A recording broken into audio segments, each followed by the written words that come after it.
What's going on, humans? I'm Edward Van Winkle. This is a laptop with Ubuntu Mate, whatever, installing on it. And I just wanted to give you a little heads up on my experience on trying to install Ubuntu onto a USB drive. For one, don't install it on a USB 2.0. And here's my experience, because I installed it on a USB 2.0 from a USB 2.0 live disk. The live disk was fine. It ran amazingly fast for a live disk on a USB 2.0. It was fine.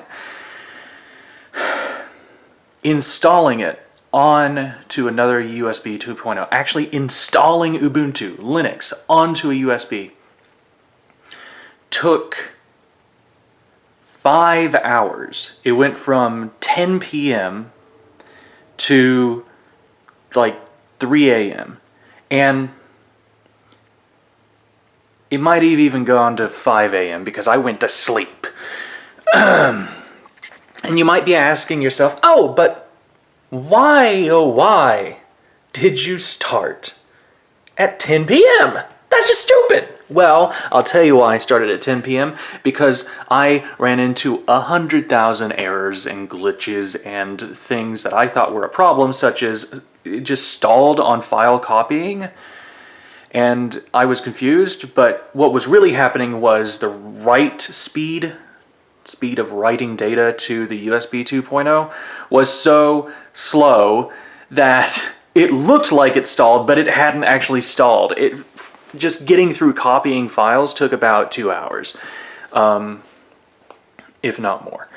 So my advice to you is do not try to put any distribution of Linux on a USB 2.0.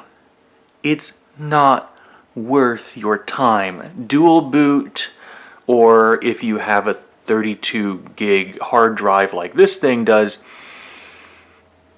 just install over Windows or whatever you've got already.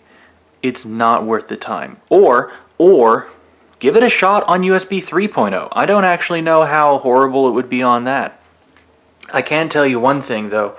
Even though I did all the settings properly, the bootloader, or at least part of the bootloader, still ended up on the actual hard drive of the laptop. And it was supposed to end up on the USB.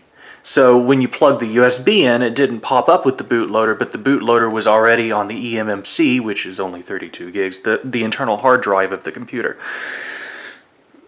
Long story short, that wasn't supposed to happen. So that would probably still end up happening on USB 3.0 unless you find some fancy way of doing it that I didn't. So yeah, moral of the story, don't install Linux on, well, don't install particularly an Ubuntu distro on USB 2.0, and the second moral of the story is never buy a Chromebook. I'll talk to you later.